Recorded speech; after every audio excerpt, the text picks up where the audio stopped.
Bird, great effort. Look at that pass.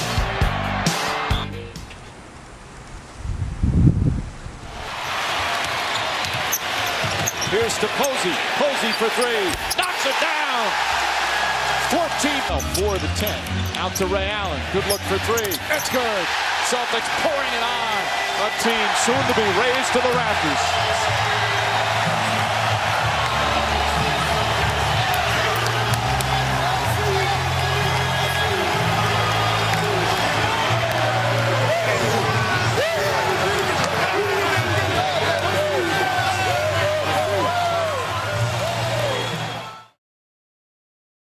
To be the best franchise of all time, you have to put in 100%.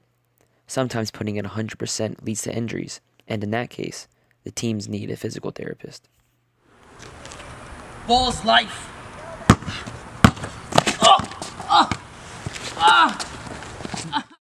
6-month recovery time is usually expected with this ACL injury, but it takes an extensive amount of physical therapy.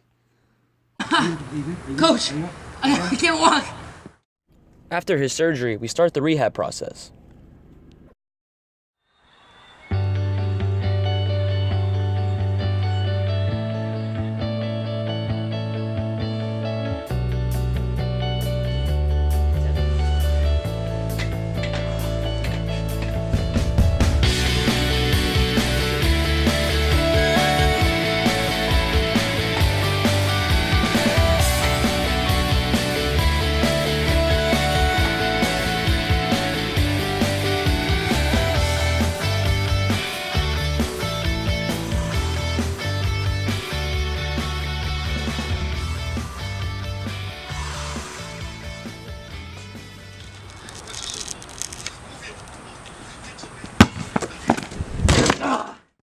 Two things I will never forget about this job is when Dr. Erickson told me to never burn bridges. He made that extremely clear, and if it wasn't for him, I would still probably be trying to work up the ladder.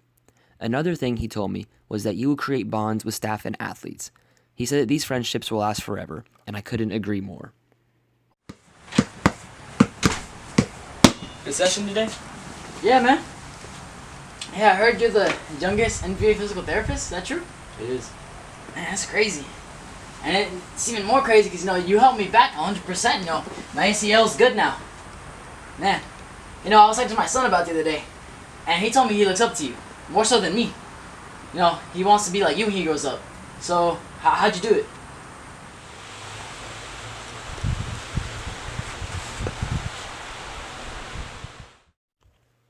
Dating back to my early years, I was an athlete and spent a good amount of my time in the athletic training room during my high school career.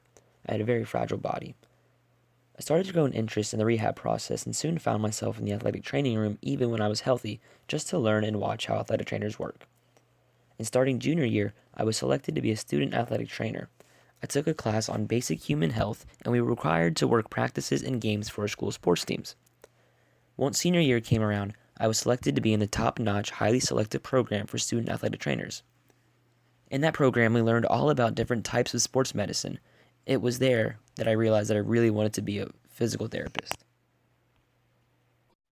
Academically speaking, it was a long road. I got my AA in General Studies at Valencia College, where I was awarded the Bridges to Success scholarship. From there, I transferred to FSU, where I got my bachelor's in athletic training.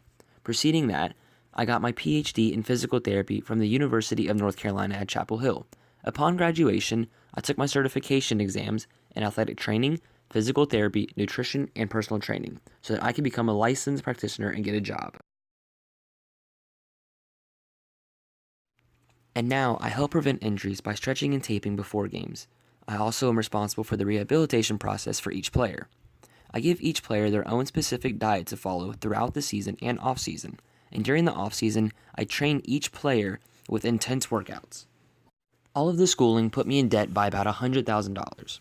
While I was back in high school, I met with the assistant athletic trainer of the Orlando Magic, Mr. Dan Erickson. He told me once I became certified that I could join his force. So I went back to Orlando, where I worked as his assistant for 2 years until I was 25 years old. Then a job opening for assistant athletic trainer became available in Boston, so I applied and took it.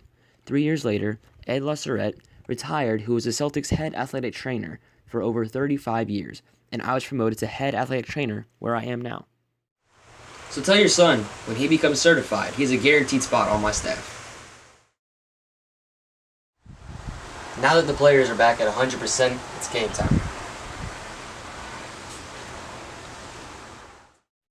My two biggest strengths are displaying empathy and being extremely competitive. To be a physical therapist, you have to understand how athletes feel and cooperate with them. And working in the NBA lets my competitive side thrive.